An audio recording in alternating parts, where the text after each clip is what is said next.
किसानों के दलाल फिर से दिल्ली कूच कर रहे हैं। मैं किसानों का दलाल इसलिए कह रहा हूं क्योंकि ये असली किसान नहीं है। ये जो तथाकथित किसान नेता है ना, कोई 500 करोड़ का मालिक है, कोई 1000 करोड़ का मालिक है। किसी के पास 10 पेट्रोल पंप है, किसी के पास 20 पेट्रोल पंप है, किसी के पास बड़े बड़े फार्म हाउस है। तो ये किसान नहीं है, वास्तव में किसानों के दलाल है। ये किसानों के नाम पे पॉलिटिकल पार्टियों से दलाली करते हैं। कोई पॉलिटिकल पार्टी इनको 100 करोड़ दे देती है, ये धरना शुरू कर देते हैं। अब समाधान क्या है? समाधान यह है कठोर कानून। जब ये पिछली बार बैठे थे ना, जब इन्होंने लाल किला पे हमला किया, बाकी सड़क को जाम किया, अगर ढंग से इनके खिलाफ मुकदमा हो गया होता और साल भर के अंदर इनको सजा हो गई होती तो ये जेल में होते, ये बाहर होते ही नहीं है। ये बाहर इसलिए घूम रहे हैं क्योंकि कानून घटिया है। आप जरा सोचिए, आम आदमी अगर हेलमेट नहीं लगाता तो चालान कटता है, सीट बेल्ट नहीं लगाता तो चालान कटता है, ट्रैफिक रेड लाइट तोड़ देता है तो भी चालान कटता है। और वहीं ये किसानों के दलाल हाईवे घेर के बैठ जाते हैं, इनके ऊपर कोई कार्रवाई नहीं होती। लाल किले के ऊपर जाके खड़े हो जाते हैं, कोई कार्रवाई नहीं होती। इतना बड़ा खौफ, और ये घटिया कानूनों का फायदा उठा रहे। मैं गारंटी के साथ कहता हूं, अगर प्रॉपर्टी को आधार से लिंक करने के लिए कानून बन जाए ना, कि जो भी 50,000 रुपए से महंगी संपत्ति है उसको आधार से लिंक किया जाए, केवल एक कानून बन जाए, इन किसानों का काला कारोबार सामने आ जाएगा। ये जितने किसान तथाकथित सफेद कुर्ते पैजामे में चप्पल में दिख रहे हैं ना, फिर पता चलेगा ये मर्सिडीज, इनके पास करोड़ों रुपए की मर्सिडीज है, इनके पास बड़े बड़े फार्म हाउस है, इनकी फैक्ट्रियां चल रही है, इनके पास 500 एकड़, हजार एकड़ इनके पास जमीनें हैं, सारा का सारा। फिर पता चलेगा कि इनके पास बॉम्बे में भी मकान है, दिल्ली में भी मकान है, बेंगलोर में भी मकान है और गोवा में भी मकान है। यह कड़वी सच्चाई आपको बता रहा हूं। केवल प्रॉपर्टी को आधार से लिंक करने के लिए कानून बन जाए, फिर पता चलेगा इनके पास कितना काला धन है, इनके पास कितनी बेनामी संपत्ति है, इनके पास कितनी आयसरिक संपत्ति है। केवल भारत में पुलिस चार्टर लागू कर दिया जाए कि जो आदमी अवैध कार्य करेगा, कानून तोड़ेगा, 1 घंटे के अंदर एफआईआर होगी और 1 महीने के अंदर जांच पूरी होगी। और ये दुनिया के कई देशों में है। अरे कुछ दिन पहले ब्रिटेन के प्राइम मिनिस्टर ने सीट बेल्ट नहीं लगाई थी, पुलिस ने आके चालान कर दिया। पुलिस ने चालान कर दिया ब्रिटेन के प्राइम मिनिस्टर ऋषि सुनक का। हम उन देशों से सीख नहीं सकते क्या कि जो आदमी हाईवे जाम करेगा, सड़क जाम करेगा, लोगों को परेशान करेगा, सड़क में गड्ढा खोदेगा, सड़क को तोड़ेगा, उससे उसकी पैसा भी छीनेंगे, जो पब्लिक प्रॉपर्टी डैमेज होगी वो भी छीनेंगे और उसको जेल भी भेजेंगे। धरना प्रदर्शन के नाम पे आप ऐसे थोड़ी छोड़ सकते हैं कि कोई आदमी कुछ भी कर ले आके। और किसान आंदोलन की आड़ में खालिस्तानी भी कूच कर रहे हैं। वो कनाडा में बैठा हुआ जो खालिस्तानियों का नेता है, वहां से धमकी दे रहा है पन्नू कि सारे खालिस्तानी आगे बढ़ो। इसलिए मैं कह रहा हूं, ये किसान आंदोलन नहीं, ये पूरी तरीके से पॉलिटिकल पार्टियों द्वारा और अलगाववादियों द्वारा एक आयोजित कार्यक्रम है। चलो ये जो भी है, लेकिन ये तू मैं करने से नहीं रुकेगा, वीडियो शेयर करने से नहीं रुकेगा। भय बिन होय न प्रीत, सठे साठ्यम समाचरित। मैं प्रधानमंत्री से निवेदन करता हूं, प्रॉपर्टी को आधार से लिंक करने के लिए कानून बनाइए। पता तो चले ये किसान नेता हैं, ये किसानों के दलाल हैं, जनता को पता चलना चाहिए। पुलिस चार्टर लागू करिए, 1 घंटे के अंदर एफआईआर, 1 महीने के अंदर जांच। जुडिशियल चार्टर लागू करिए, 1 साल के अंदर फैसला, जस्टिस विद इन ईयर। और जिसके पास काला धन मिले, जिसके पास बेनामी संपत्ति मिले, उसको 100% प्रॉपर्टी जब्त करने के लिए कानून बनाइए। जिसके पास काला धन बेनामी संपत्ति मिले, उसकी नागरिकता खत्म करने के लिए कानून बनाइए। और जैसे दुनिया के कई देशों में भ्रष्टाचारियों को फांसी देने का कानून है, वो कानून बनाइए। प्रधानमंत्री जी, अगर आप शांति चाहते हैं, भारत में शांति बनी रहे, तो एक ही तरीका है, केवल और केवल कानूनों में बदलाव।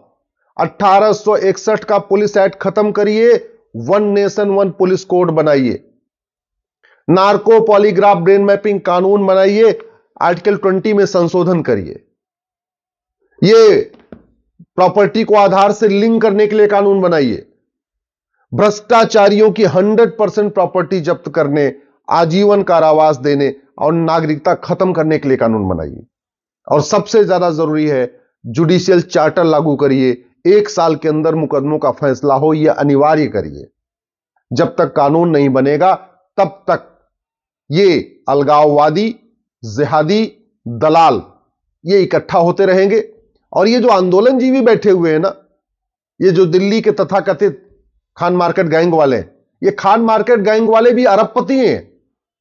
ये जो चप्पल पहन के घूमते हैं, कई बार आपने देखा होगा, जो किसानों के बीच में आके एक प्रेस कॉन्फ्रेंस करते हैं, ये सब 5-5, 10-10 मकान के मालिक हैं। करते धरते कुछ नहीं है, इनकम कोई नहीं है, लेकिन प्रॉपर्टी खूब बना रहे दिल्ली में बैठे बैठे।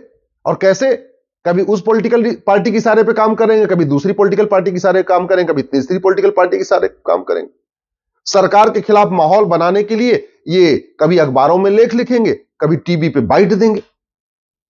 तो ये जो अराजकता फैली है, इस अराजकता का एक ही इलाज है, 100 रुपए से बड़ी नोट बंद कर दिया जाए। मैं गारंटी के साथ कहता हूं, जिस दिन 100 रुपए से बड़ी नोट बंद हो जाएगी, आधी अराजकता ऐसे ही खत्म हो जाएगी। जिस दिन प्रॉपर्टी को आधार से लिंक करने के लिए कानून बना दिया, 1 नेशन 1 टैक्स लागू कर दिया, कैश लेन देन की लिमिट सेट कर दिया कि 5,000 रुपए से महंगे सामान को कैश खरीद ही नहीं सकते, कैश में खरीद ही नहीं सकते।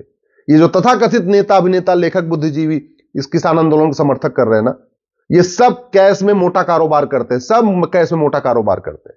100 रुपए से बड़ी नोट बंद हो जाए, 5,000 रुपए से महंगे सामान का कैश लेन देन बंद हो जाए, प्रॉपर्टी को आधार से लिंक कर दिया जाए, 1 नेशन 1 टैक्स लागू कर दिया जाएगा। आपको सारा का सारा आपको डिजिटल ट्रांजैक्शन करना है।